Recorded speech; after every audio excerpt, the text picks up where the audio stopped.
자, 우리 말씀 보겠습니다. 사사기 6장 11절에서 16절 말씀입니다. 사사기 6장 11절에서 16절 말씀입니다.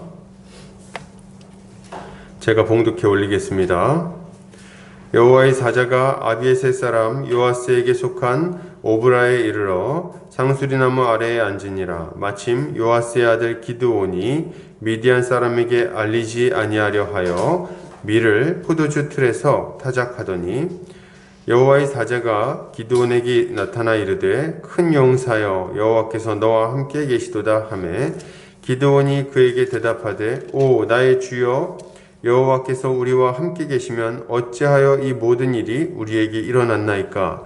또 우리 조상들이 일찍이 우리에게 이르기를 여호와께서 우리를 애굽에서 올라오게 하신 것이 아니냐 한 그 모든 이적이 어디 있나이까?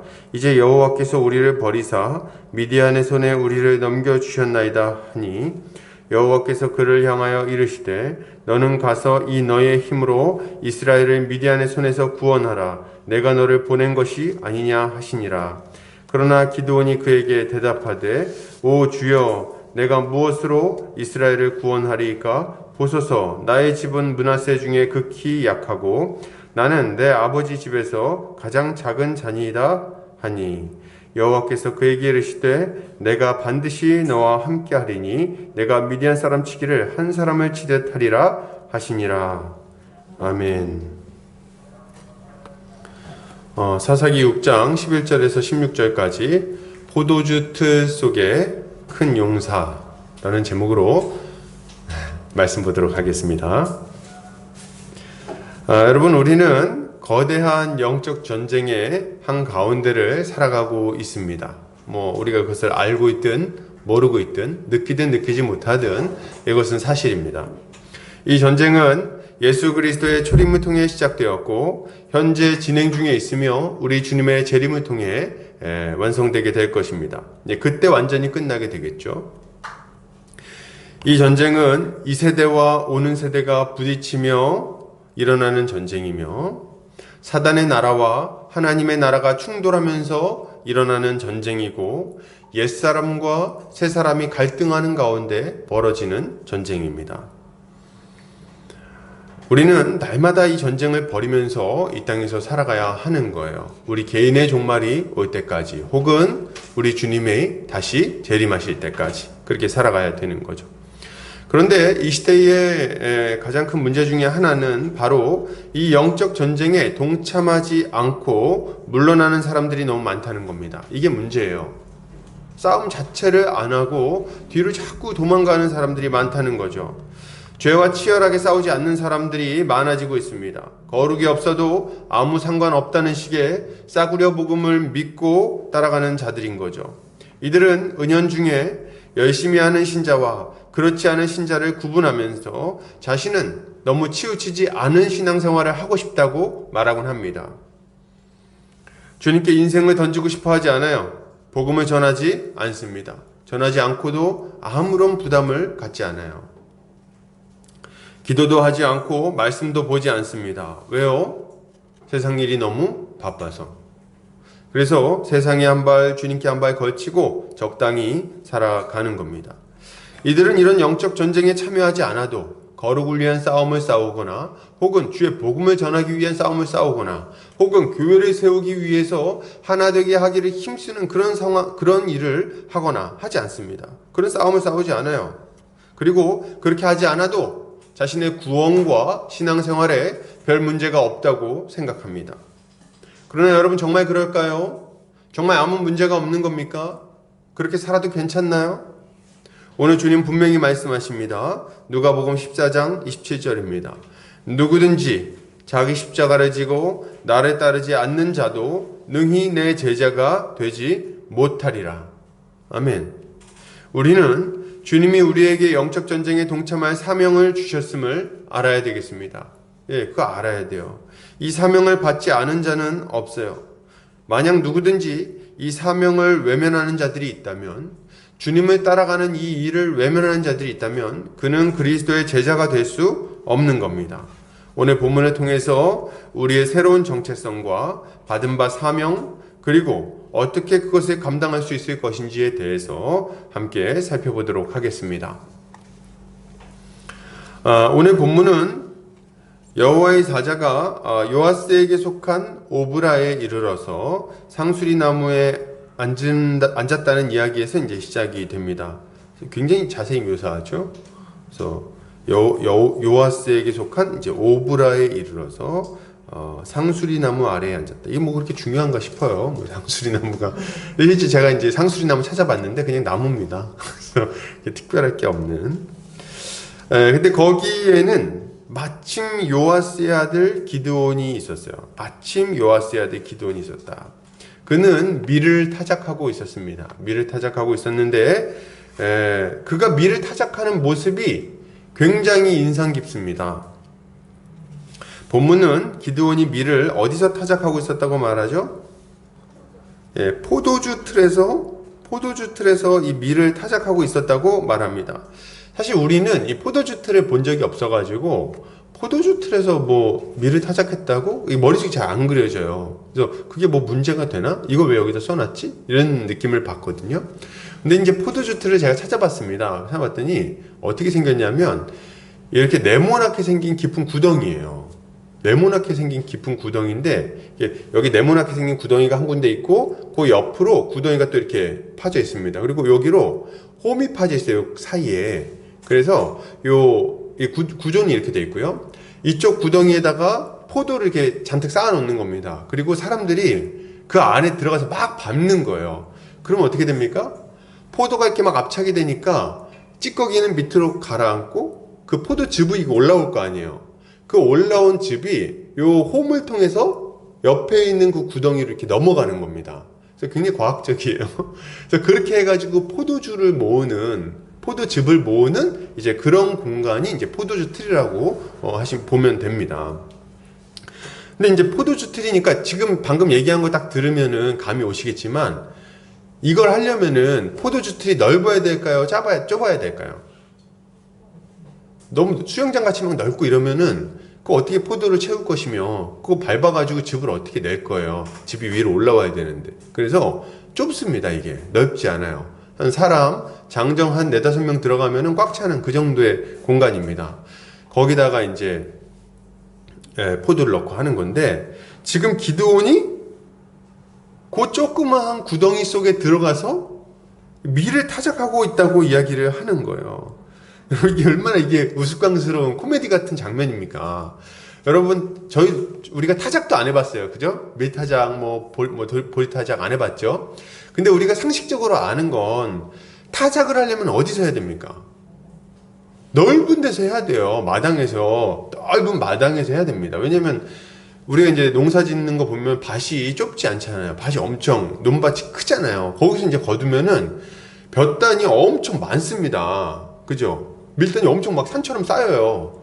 근데 그거를 타작하려고 그러면 어떻게 해야 됩니까? 넓은 데 쫙 펼쳐놓고 이렇게 그 치는 거 있죠? 이거 뭐라 그러죠? 타작할 때 때리는 거 도리깨라고 하나요? 맞나요? 그걸 가지고 이렇게 탁탁 치면서 나달이 떨어지게 해야 될 거 아니에요. 그래야지 이게 일이 될 거 아닙니까? 그래야지 이제 거기 붙어 있는 게 탁탁 털어가지고 그 밀 모아가지고 곡식을 모아가지고 그걸 가지고 이제 뭘 까부르고 해야 되는데 그거를 지금 어디서 하고 있다고요? 그거를 한 2-3평 되는 한두 평 되는 그 조그마한 구덩이에 들어가서 밀을 타작하고 있다는 거예요.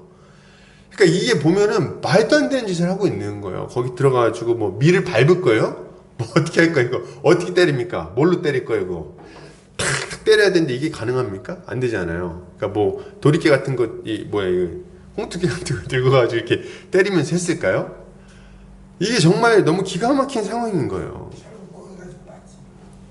그랬을까요? 그 조그마한 그 포도주 틀에서 그 밀을 지금 그러고 있는 거예요. 그러니까 이게 참 우스꽝스러운 모습이라고 할 수 있는 거죠. 어느 세월에 이걸 할 거예요. 그 구덩이 속에서. 그러면 여러분, 기드온은 왜 이렇게 우스꽝스러운 타작 행위를 하고 있는 걸까요? 본문은 기드온이 자신이 타작하고 있는 것을 미디안 사람에게 알리지 않으려고 이렇게 했다고 이야기를 하고 있습니다. 그러니까 타작하면은 그 타작하는 모습을 멀리서 보고 얘네들이 낙타타고 막 쫓아와가지고 그거 다 훔쳐가고 막 사람 죽이고 하니까 그 안에 숨어가지고, 이 구덩이에요 진짜. 포도주틀은 큰 깊은 구덩이입니다. 그 구덩이 속에 들어가서 멀리서 보면 안 보이는 거죠. 그 안에서 그걸 하고 있었던 거야. 거의 들킬까봐. 그러니까 옛날에 우리 그 막 전쟁 나고 그러면은 어르신들이 이제 막 할 때 구덩이 속에 들어가가지고 뭐 이렇게 해놓고 막 거기 숨겨놓고 막 했던 것처럼 뭐 할 때 거기서 하고 그런 상황인 거예요 지금. 여기 보면 뭐 미디안 사람에게 알리지 않으려고 했다 이렇게 되는데 굉장히 온건한 표현이죠. 평소에는 뭐 알리고 타작했나요? 그죠? 그런 게 아니라 지금 기도는 미디안 사람들한테 혹시라도 들킬까봐 거기 숨어가지고 몰래 밀타작을 하고 있었던 겁니다. 이것은 당시 이스라엘 백성들의 비참한 모습을 보여줄 뿐 아니라 동시에 기드온의 마음속에 있는 큰 두려움을 잘 보여주는 장면인 거예요. 그 안에 있는 두려움, 그 비참한 상황. 이스라엘은 미디안 사람들에게 패배했죠. 그들은 이스라엘 사람들을 핍박했고 모든 먹을 것을 다 강탈해 가버렸습니다. 이스라엘이라고 싸우지 않았겠어요? 자기 먹을 거 다 뺏어가고 사람들 죽이고 막 여자들 업어가고 그러는데 싸우지 않았겠습니까? 싸웠겠죠. 저항했겠죠. 그러나 그렇게 했음에도 불구하고 연전연패 계속해서 지는 거예요. 지고 또 지고 또 지고 죽고 또 죽고 주변에 있는 사람들이 잡혀가고 아무리 발버둥 쳐도 이겨내지 못하는 이 비참한 상황 속에서 절망하게 된 겁니다. 기드온도 마찬가지예요. 7년 동안 기드온이 애기가 아니잖아요. 이 사람도 나름대로 쇠스랑 들고 나갔을 거 아닙니까? 근데 7년 동안 질리는 패배의 과정을 경험하고 있었던 거예요. 지고 또 지고 넘어지고 또 넘어지고 도망가고 또 도망가는 과정을 경험한 거죠. 그러니 이제 해볼 만큼 해봤다고 생각하는 겁니다. 싸울 생각은 엄두도 못 내는 거예요. 도리어 들킬까봐 전전긍긍하고 있는 거죠. 그 마음에는 큰 두려움이 자리 잡고 있었습니다. 도저히 이길 수 없다는 패배감과 절망감이 그를 사로잡고 있었어요. 그래서 그는 비참하게 구덩이 속에 들어가서 밀을 타작하고 있었던 겁니다. 여러분, 저는 이런 이스라엘의 모습, 기드온의 모습에서 이 시대의 신자들의 모습을 봅니다. 이 시대에 너무 많은 신자들이 이런 영적 패배주의에 빠져서 열패감에 빠져서 비참하게 살아가고 있어요. 이들은 패배에 너무 익숙해져 있습니다. 불의와 싸워서 이겨본 경험이 별로 없어요. 죄와 싸워서 이겨본 경험도 거의 없습니다. 유혹에 져서 크게 죄를 짓고 고통당한 경험은 많지만 죄와 싸워 이기고 그 승리의 기쁨을 맛본 적은 별로 없다는 거예요. 그런 얘기도 별로 못 들었어요. 그러다 보니 영적 패배주의에 빠져서 불의가 만연한 세상을 그냥 당연하게 받아들이면서 살아가는 겁니다. 그것과 맞서 싸울 생각조차 하지 않습니다. 왜요? 두려우니까. 그래서 서로 그냥 막 얘기하는 거예요. 마음에는 원이지만 육신이 연약한 거야. 어쩔 수 없어. 하나님도 이해하실 거야. 우리의 연약함을 다 알고 계시고 그냥 와서 따뜻하게 안아주시지. 뭐 이런 얘기. 세상은 원래 이 모양이야. 원래 악해. 주님 다시 오시기 전까지는 계속 악할 거야. 거기서 적당히 잘 적응이나 해. 유난 떨지 말고. 세상이 두렵고 죄와 싸우는 게 두렵습니다. 그래서 죄 짓는 것을 어쩔 수 없다고 생각하며 불의한 세상을 어쩔 수 없다고 생각하고 아무렇지도 않게 그 가운데 살아가고 있는 거예요. 그 결과는 뭡니까? 그 결과는 우리에게 어떻게 찾아왔어요? 심각한 영적 빈곤함이 우리에게 찾아왔습니다. 예수를 믿었는데도 불구하고 마치 예수를 믿지 않는 사람처럼 비참하게 살아가게 되는 거예요. 갑자기 문득 제가 전에 들었던 얘기가 생각나는데 어떤 교회에서 목사님이 이제 너무 이상한 행동을 막 했나 봐요. 죄를 졌나 봐요. 그래가지고 이제 막 뭐 여자 문제가 있고 돈 문제가 있고 막 이랬나 봐요. 그 문제가 막 일어나가지고 어떤 성도가 그걸 알게 된 거죠. 불같이 화를 내면서 장로님한테 막 얘기했다는 거예요. 장로님, 이게 어떻게 말이 됩니까? 당장 이게 그 목사님 쫓아내고 다른 목사님 지금 데려오십시오. 막 이렇게 얘기를 했다는 거예요. 그때 그 장로님이 막 말리면서 이렇게 얘기했다는 거예요. 아유, 그러지 마. 다 똑같아. 이렇게 얘기했다. 이 실화입니다, 실화. 자, 이 얘기 듣고 기가 막힌 거예요. 그러니까 딱 봤을 때 이 사람이 이상한 거는 맞지만 다른 사람 데려오면 더 심하다. 이런 생각이 지금 퍼져 있는 거예요. 그러니까 교회가 더 거룩하게, 더 멋지게, 더 제대로 된 모습으로 살아갈 수 있다는 것을 상상조차 하지 못하는 겁니다. 지금 그런 상황이 있는 거예요, 지금. 여러분, 기드온은 포도주 틀에서 밀을 타작하고 있었습니다. 여러분, 그 구덩이 속에서 곡식을 타작하면은 얼마나 얻을 수 있었겠어요? 하루 종일 일을 봐요. 얼마나 얻을 수 있었겠어요? 간신히 굶어 죽지 않을 정도는 얻는 겁니다. 먹을 것은 뭘 의미합니까? 먹을 것은 풍성한 삶, 기쁨, 즐거움, 만족, 생명 등을 의미합니다. 그런데 기드온은 이런 하나님이 주신 복을 다 잃어버리고 근근히 생명이나 유지하면서 살아가고 있는 거예요. 지금 그런 상황 가운데 있는 겁니다. 여러분, 이것은 지금도 마찬가지예요. 영적 패배주의에 빠져 살아가는 자들은 하나님이 주시는 그 풍성한 기쁨과 생명과 복을 누리지 못합니다. 전혀 맛보지 못해요. 주님이 우리 삶 가운데 주시는 그 기쁨과 회복을 전혀 누리지 못한다는 거예요. 거룩의 싸움을 싸우지 않으니 무슨 변화를 경험하겠습니까? 영적 전투에 임하지 않는데 무슨 이런 은혜를 경험할 수 있겠냐는 거예요. 교회로서 살아가기를 힘쓰지 않는데 교회 안에서 주어지는 하늘의 복을 어떻게 맛볼 수 있겠습니까? 그냥 패배주의에 그냥 휩싸여가지고 어쩔 수 없다. 이게 그냥 일반적인 거다. 이렇게 생각하면서 살아가는 거 아닙니까?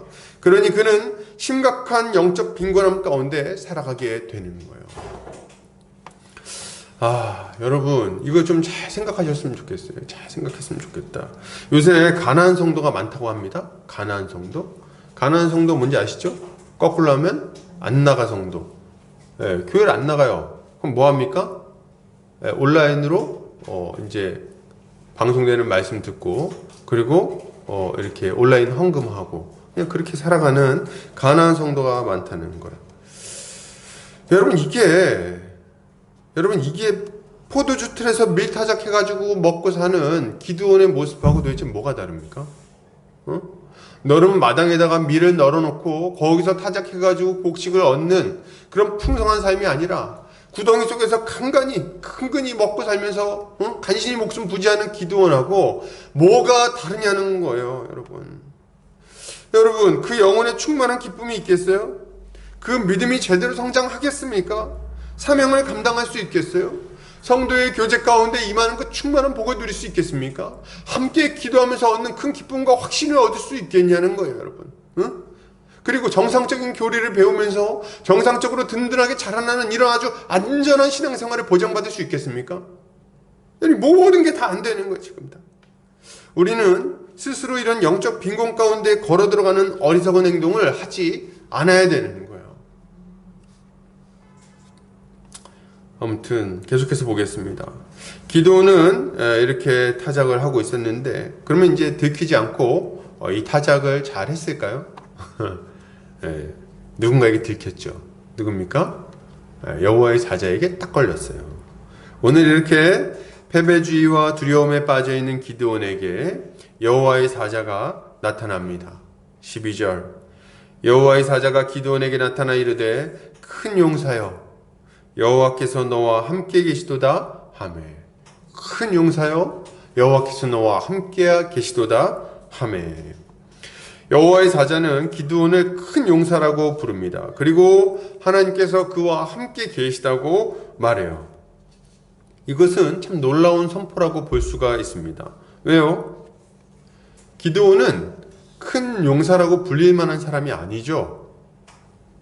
기드온은 전쟁에서 승리해 본 적도 없을 뿐 아니라 제대로 싸워본 적도 없었기 때문에 그렇습니다. 그리고 보세요, 여러분. 지금 이 천사가 가가지고 큰 용사요 이렇게 얘기할 때 그 장소가 너무 민망한 거 아닙니까?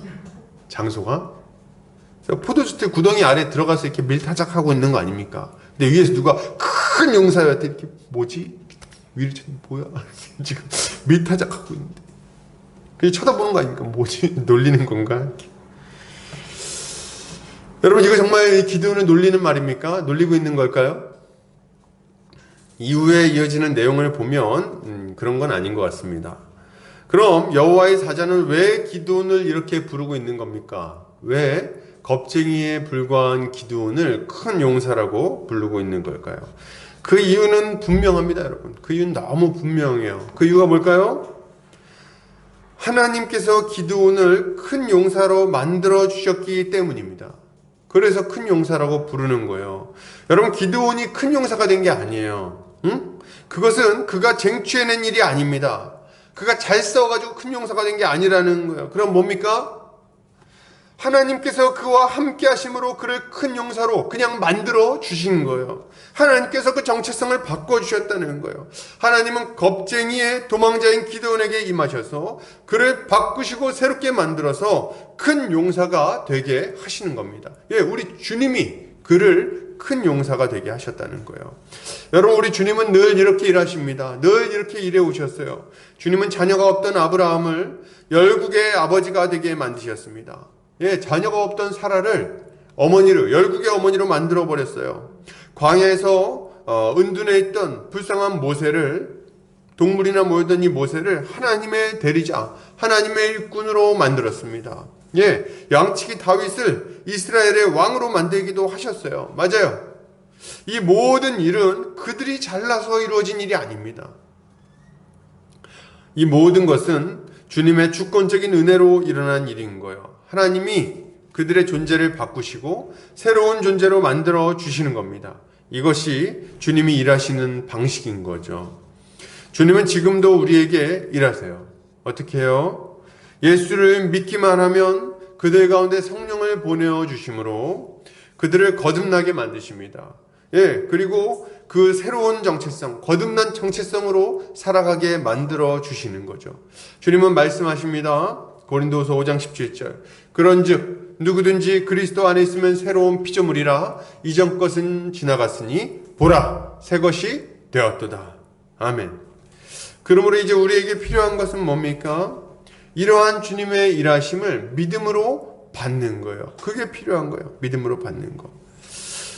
주께서 우리를 바꾸셨음을 믿어야 되겠습니다. 그리고 그 정체성에 맞게 주님의 부르심에 응답해야 하는 거예요.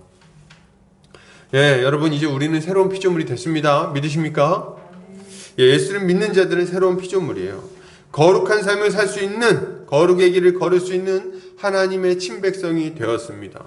우리는 이것을 믿고 이 새로운 정체성으로 이 영적 전쟁을 수행해야 하는 거죠.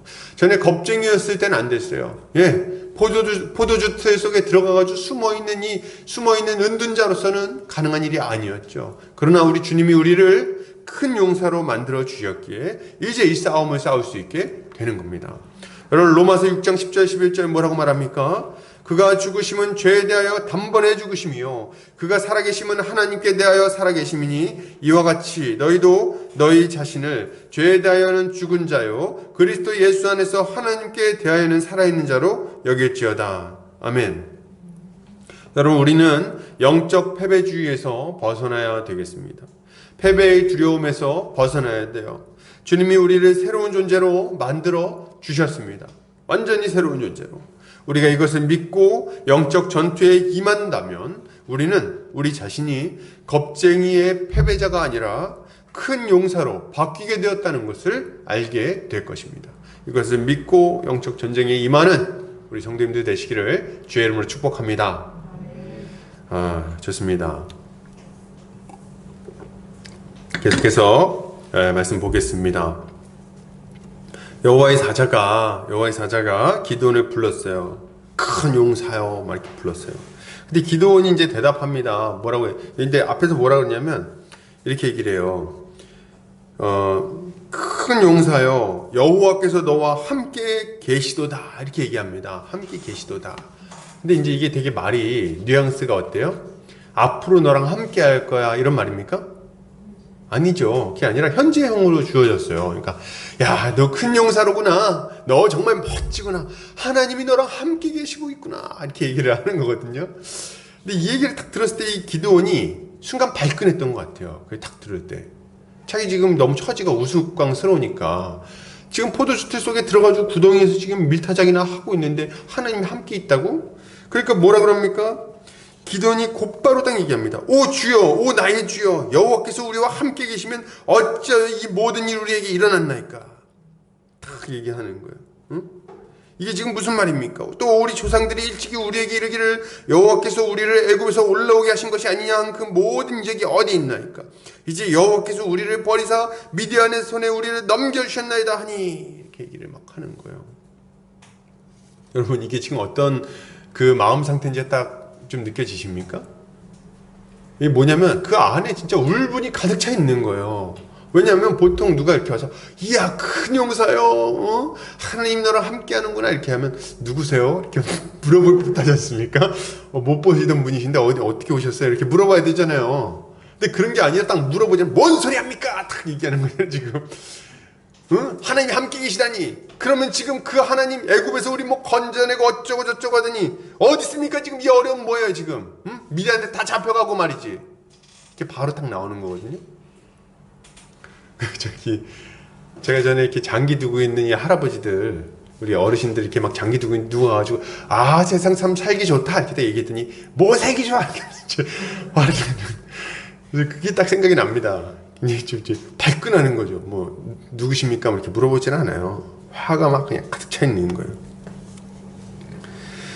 지금 이 말이 그래요. 이 조상들이 맨날 하던 말이 뭐 우리를 애굽에서 올라오게 하셨다, 뭐 우리 지키시고 승리를 주셨다 했는데 그 이적이 다 어디 있습니까? 우리 졌고 우리 망해버렸어요. 이렇게 얘기하는 거죠. 기드온의 이런 반응은 그 안에 얼마나 큰 패배감과 좌절감과 고통이 있는지를, 얼마나 큰 원통함이 있는지를 보여주는 거죠. 이 사람의 반응을 이해하지 못할 것이 아닙니다. 못할 바가 아니에요. 왜요? 이 사람이 어렸을 때부터 들었던 하나님의 능력을 이 사람은 직접 경험하지 못했기 때문에 그렇습니다. 얼마나 많이 들었겠어요. 할아버지들이 맨날 얘기하는 거 아닙니까? 기드온아, 우리 하나님이 우리를 애굽에서 건져내셨어. 응? 그때 홍해가 그냥 갈라졌지. 기가 막 옆으로 막 그냥 고래가 지나가고 말이지. 너 그거 아니 너? 막 이렇게 하면서 기드온아, 가나안에 여기 지금 우리 살고 있는데 여기 있지. 원래 거인족이 살고 있었어. 그 걔들 셋의 아이만 닮은 새 아들, 얘네들 아주 그냥 커다래서 애들이 등치도 커가지고 우리 마치 메뚜기처럼 작았다니까. 근데 하나님이 이거 다 점령하게 하신 거야. 다 물리치게 하신 거야. 뭐가 다 잘랐어. 막 이렇게 얘기하면서 아주 신났지. 막, 야, 너 저기 여리고성 어떻게 무너졌는지 들었니? 너 내가 얘기했던가? 뭐 이렇게 얘기하면서 이제 얘기를 하는 거죠. 기드온은 막 맨날 이런 얘기 들으면서 자랐을 거라는 거죠. 뭐 온니엘과 에훗과 삼갈과 막 드보라 이런 얘기 들으면서 자라온 거죠. 그런데 정작 말이죠. 정작 이 위대한 이스라엘이 미디안이 쳐들어왔을 때 어떻게 됐는지를 생각해 보면 정말 기가 막힌 거예요. 기드온의 머릿속에서는 이 위대한 이스라엘, 거인족을 물리치고 말이죠. 하나님의 돌보심으로 막 그냥 광야를 가로질렀던 그 위대한 이스라엘. 지금 미디안이 쳐들어왔을 때 막 어떻게 됐습니까? 담매에 쳐서 물리쳤나요? 아니라는 거예요. 자기는 그렇게 위대한 이스라엘을 들었는데 막상 미디안이 쳐들어오니까 너무 비참하게 패배해버린 거예요. 너무 비참하게. 그리고 매년 이게 한 번 딱 지고 만 게 아니야. 어쩌다 진 게 아니야. 매년 쫓아와가지고 그냥 사람 죽이고 잡아가고 곡식 다 훔쳐가고 매년 너무 가혹한 수탈을 당하는 겁니다. 매년. 그러니까 어때요? 당장에도 지금 이 기드온이 이 미디안 때문에 포도주 틀에 들어가 앉아가지고 밀타작이 하고 있는 거 아닙니까? 그런데 무슨 하나님이 함께 계시다고 하는 거예요 지금. 하나님이 함께 계시기는 그럼 내가 지금 이 포도주 틀 속에 들어와 있겠어요 지금? 여러분 우리도 비슷한 생각할 때가 있습니다. 여러분 기드온하고 비슷한 반응 보일 때가 있어요. 언제요? 우리의 일상 속에서 하나님의 능력이 나타나지 않는 것처럼 느껴질 때, 영적인 패배 가운데 빈곤함 가운데 고통당하고 있습니다. 기도의 응답이 이루어지지 않는 것처럼 느껴져서 낙심해 있을 때, 혹은 성경에 나오는 영광스러운 교회의 모습과 지금 이 시대의 교회의 모습이 너무 다르다고 느껴질 때, 그 비참한 소식들을 들을 때, 혹은 부흥의 시기에 일어났던 그 영광스러운 역사들이 지금 시대와는 아무 관계가 없는 것처럼 느껴질 때 말이죠. 또 어떨 때 그렇습니까? 우리 이때까지 정말 얼마나 많은 신앙 간증을 들으면서 자랐습니까? 하나님께서 믿음의 선배들의 삶 가운데 얼마나 놀라운 역사를 일으켰는지를 우리가 많이 간증 들었다 이거죠. 그런데 이런 간증이 왜 내 인생에서는 이렇게 안 일어나는 겁니까? 뭐 배고파가지고 기도했더니 문 앞에 치킨이가 와 있었다, 뭐 이런 간증 말이죠. 왜 우리는 이런 간증이 지금, 나 배고픈데 치킨 왜 안 옵니까 지금? 응? 사람들은 말합니다. 뭐라고요? 아니, 하나님이 함께 하신다고요? 저를 돕는다고요? 제 길을 인도하신다고요? 글쎄요. 그럼 제 인생은 왜 이렇게 팍팍합니까? 교회가 그렇게 영광스러운 곳이라고요? 교회만 가면 그냥 행복하고 복을 누린다고요? 글쎄요. 그럼 지금은 도대체 왜 이 모양입니까? 저 잘 모르겠는데요. 사실 이런 기드온의 말이나 우리의 불평은요, 정당하지는 않습니다. 왜요? 왜 정당하지 않죠? 그들이 미디안의 손에서 고통당하는 이유는 하나님이 그들을 버리셨기 때문이 아니었기 때문에 그래요. 이게 정당하지가 않아요. 그럼 왜 고통당하는 겁니까? 하나님이 이들을 버리신 게 아니라 이들이 하나님을 버렸어요. 그래서 고통이 온 거 아닙니까? 정작 어떤 일이 생겼을 때는 하나님 없이 자기 멋대로, 자기 마음대로 온갖 죄를 저지르면서 살아놓고선 정작 어려움 찾아오니까 하나님 탓합니까? 하나님 의지에서 하나님의 그 말씀에 따라서 순종하기를 결단하지도 않아놓고선 그 십자가에게 가기로 결단하고 그 어려움의 길을 그냥 기꺼이 선택하며 막 가고 이런 모습이 없었는데 도대체 무슨 간증을 지금 기대하는 거예요? 뭐 얼마나 기도했길래 말이에요. 기도는 보세요. 이들은 하나님을 버리고 바알을 섬겼습니다. 기도는 여기서 막 이렇게 불평하니 하나님은 어디 계십니까? 이렇게 얘기하죠. 기도원도요, 영적 전쟁을 하지 않았을 뿐만 아니라 죄의 자신의 몸을 던진 자입니다. 어떻게 알아요?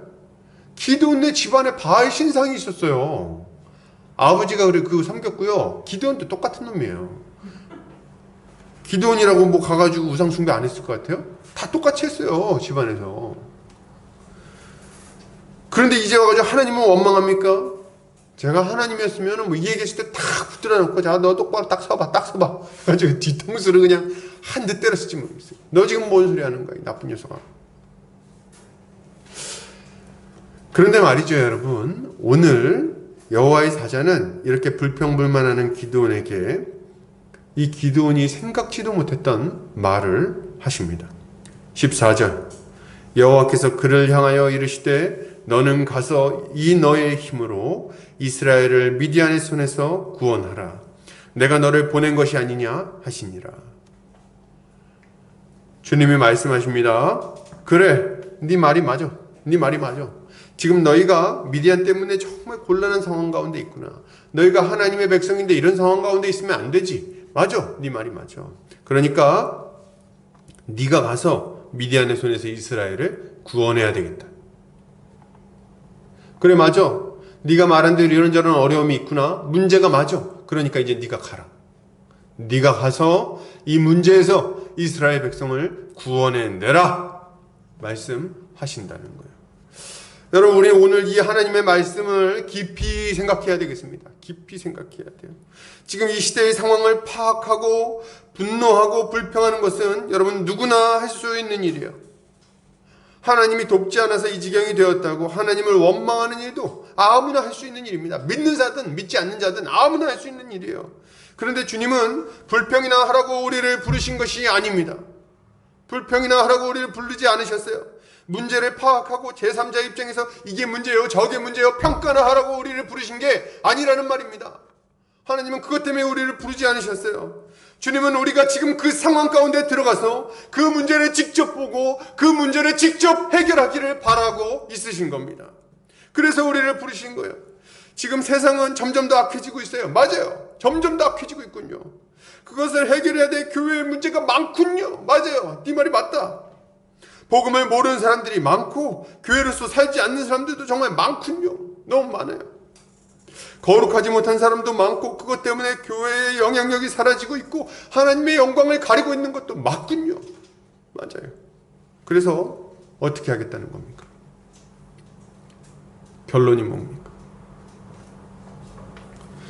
그래서 주님이 우리를 부르셨어요. 그것 때문에 주님이 우리를 부르셨습니다. 그래서 말씀을 주시고 복음을 듣게 하시고 문제를 보게 하신 겁니다.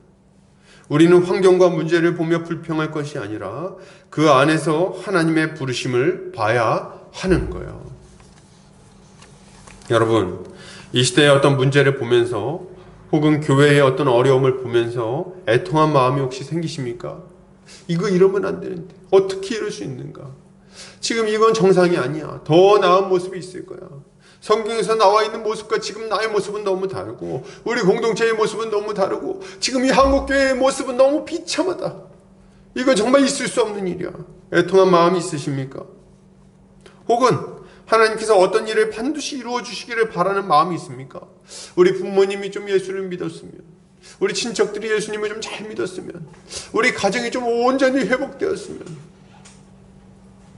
여러분, 그렇다면 누군가 그 일을 해주기를 기다리지 않으시기를 바랍니다. 하나님이 우리에게 그 일을 보이시고 우리를 부르셔서 사명을 주시는 것일 수 있는 거예요. 우리 주님이 우리에게 말씀하십니다. 그래, 네 말이 맞다. 문제로구나. 그러니 네가 좀 해봐라.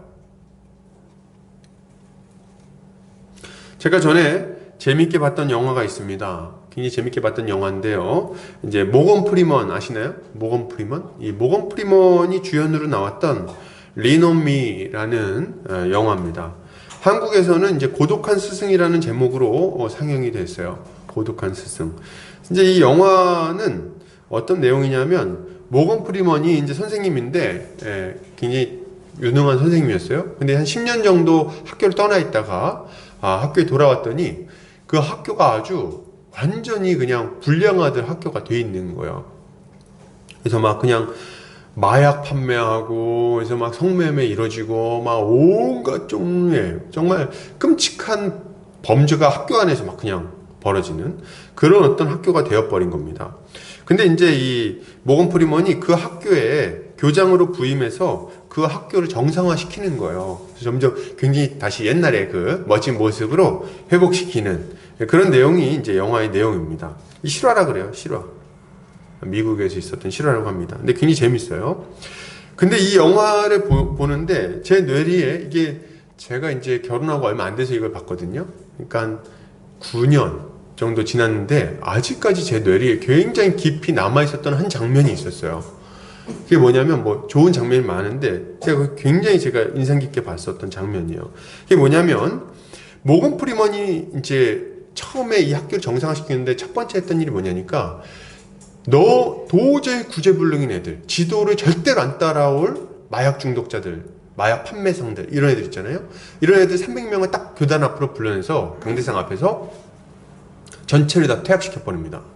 그래서 가장 이게 도저히 갱생이 불가능한 그런 상황에 있는 애들을 일단 다 쫓아내요. 그렇게 해서 나머지 애들, 회생 가능한 애들을 보호합니다. 딱 격리 조치를 취해요. 근데 이 일을 했으니 반발이 어마어마했겠죠. 그 처음에 딱 했을 때 학부모들이 난리가 납니다. 그래가지고 막 와가지고 막 네가 선생이냐 하면서 막 죽이네 사네 막 이렇게 난리가 났어요. 근데 그 다 모여가지고 학부모들 앞에서 이 반발하는 학부모들과 선생님들 앞에서 연설을 이렇게 합니다. 그 연설하는 장면이었는데 그 장면이 지금 굉장히 이제 인상이 깊었던 거죠. 대사가 이렇습니다. 이 일의 의뢰를 맡았을 때 저는 번개가 치는 걸 봤고 천둥 소리를 들었습니다. 그리고 큰 파도가 온몸을 때리는 것 같았죠. 일단 얘기했더니 옆에 있던 한 학부모가 여긴 교회가 아닙니다! 이렇게 얘기하더라고요. 근데 이제 계속 얘기하는 거예요. 전 무릎을 꿇고 주님께 소리쳤습니다. 왜 저를 버리십니까? 주님께서 말씀하셨죠. 너는 쓸모가 없다. 넌 아무것도 한 게 없다. 그러니 이 기회를 잡아서 어떻게든 해봐라. 어떻게든 해서 이 학교를 제대로 만들어 멋진 학교가 되게 하고 학생들의 마음과 정신이 부유해지고 밝게 꽃피울 수 있도록 어두운 그늘에서 끌어내라. 아이들을 자유롭게 해줘라. 이게 이제 대사인 거예요. 제가 처음 이 대사를 들었을 때 제 마음에 주님의 말씀이 들리는 것 같았습니다. 종현아, 너는 쓸모가 없다. 너는 이제까지 아무것도 한 게 없다. 그러니 이 기회를 잡아서 어떻게든 좀 해봐라. 여러분, 저는 지금 우리 주님이 우리에게 이렇게 말씀하신다고 생각합니다. 네 말이 맞다. 그런 문제가 있구나. 한국교회에 그런 어려움이 있고 우리의 가정에 그런 어려움이 있고 또 우리 사이에 이런저런 문제들이 있구나. 그 일을 해결해야지. 그래, 맞아. 내 이름을 위해서 그 일을 꼭 반드시 해야 되겠구나. 그러니 네가 좀 나서라. 이 기회를 잡아서 어떻게든 해봐라. 어떻게든 해봐라.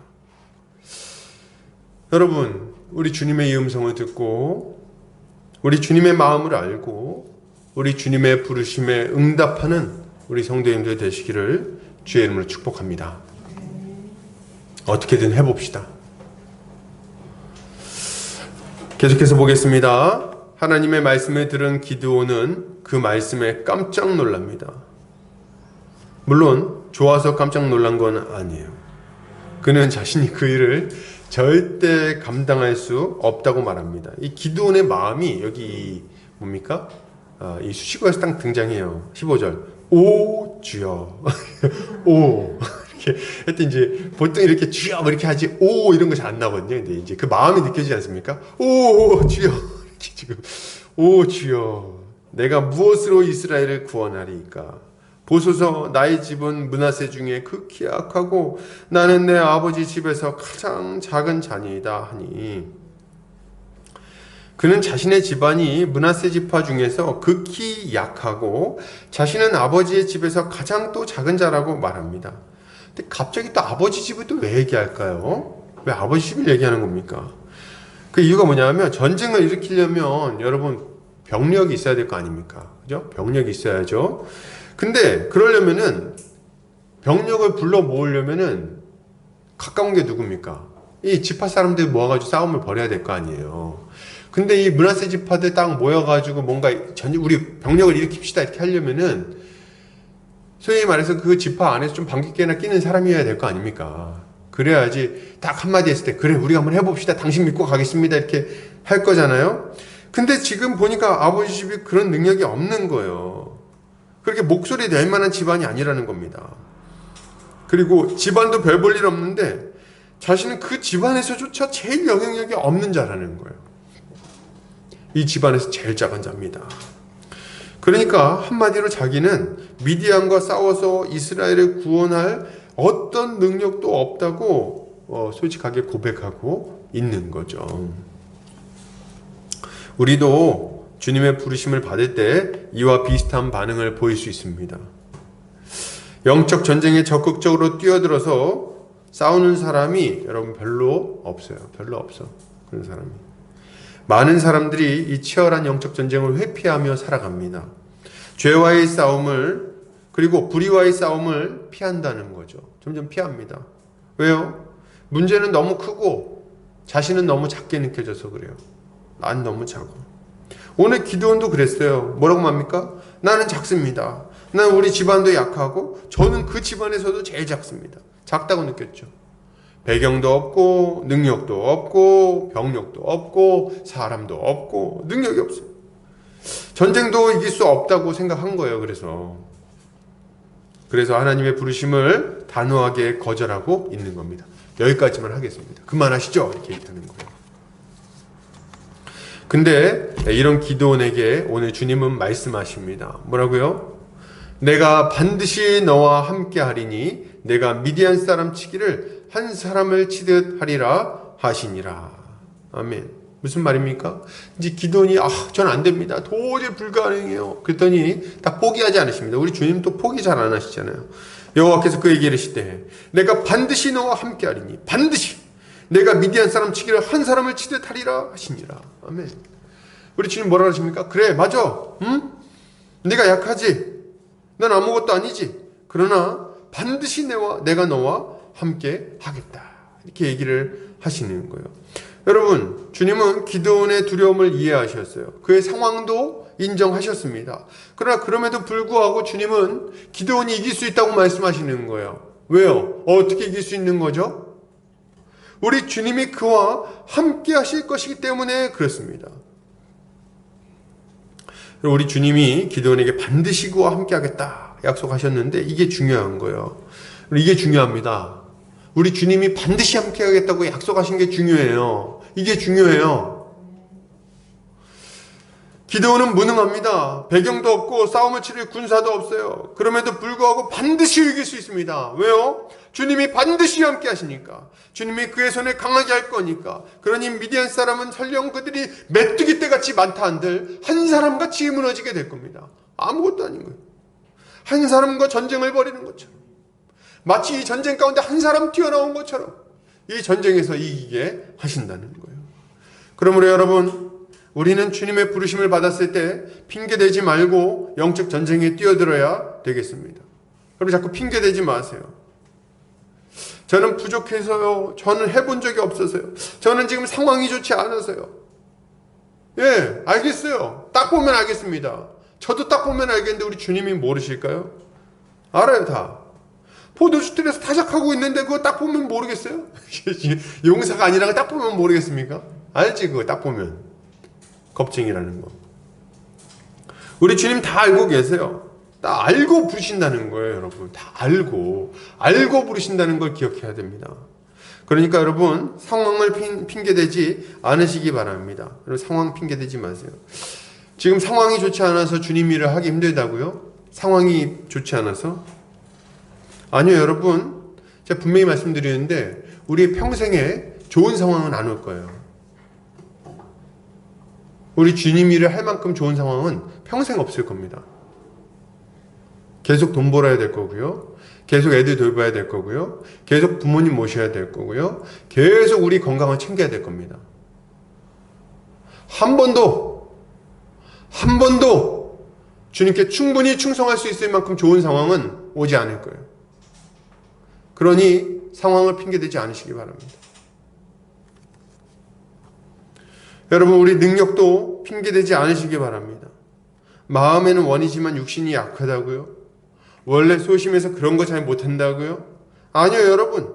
주님이 우리에게 능력을 주실 거예요. 정 능력이 부족하다고 생각하시면 기도하시기 바랍니다.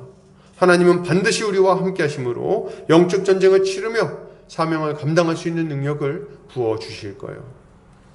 이걸 믿고 주님께 응답하는 우리 모든 성도님들 되시기를 주님 이름 축복합니다. 결론을 드립니다. 여러분, 우리는 참 어려운 시대를 살고 있습니다. 심각한 영적 빈곤이 성도들을 뒤덮고 있어요. 문제도 많고 어려움도 많습니다. 교회가 줄어들고 있다고 합니다. 제가 최근에 이제 선배 목사님들 만나 뵀는데, 이번 코로나 기간에 교회가 15,000교회에서 총회 합동 측 15,000교회에서 12,000교회로 줄었다고 합니다. 3,000개 교회가 망했어요. 자, 감이 안 오시죠? 한국 교회 5분의 1이 없어졌다는 겁니다. 5분의 1이. 지금 군소교단은 어떻겠어요? 말할 수 없을 정도로 많이 어려운 거죠. 여러분, 교회가 능력을 잃어버렸다고 말하고 있어요. 교회가 교회답지 못하다고들 합니다. 하나님은 이런 시대에 우리를 부르셨어요. 주님은 영적 빈곤함 가운데 두려워하며 살아가고 있는 우리를 불러서 큰 용사로 삼아 주셨습니다. 그리고 우리에게 이 어려운 시대를 깨우는 사명을 맡기셨어요. 우리를 믿고 맡겨주셨습니다. 그러니 여러분, 우리 이제 핑계를 멈춰야 되겠습니다. 우리 주님이 함께 하시는데 무엇이 문제겠습니까? 무엇이 우리의 싸움을 막을 수 있겠어요? 무엇이 우리의 승리를 빼앗을 수 있겠습니까? 우리는 예수 그리스도를 힘입어 이 싸움에서 승리하게 될 겁니다. 그러니 여러분, 어떻게든 해봅시다. 우리 주님이 우리에게 맡겨주셨으니 어떻게든 해봅시다. 할 수 있는 것을 다 해봅시다. 최선을 다해서 우리 주님께 우리 인생을 던지고 그로 말미암아 승리하는 일을 경험합시다. 이것을 믿음으로 기도하며 주님께 나아가는 성도님들 되시기를 주의 이름으로 축복합니다. 같이 기도하겠습니다.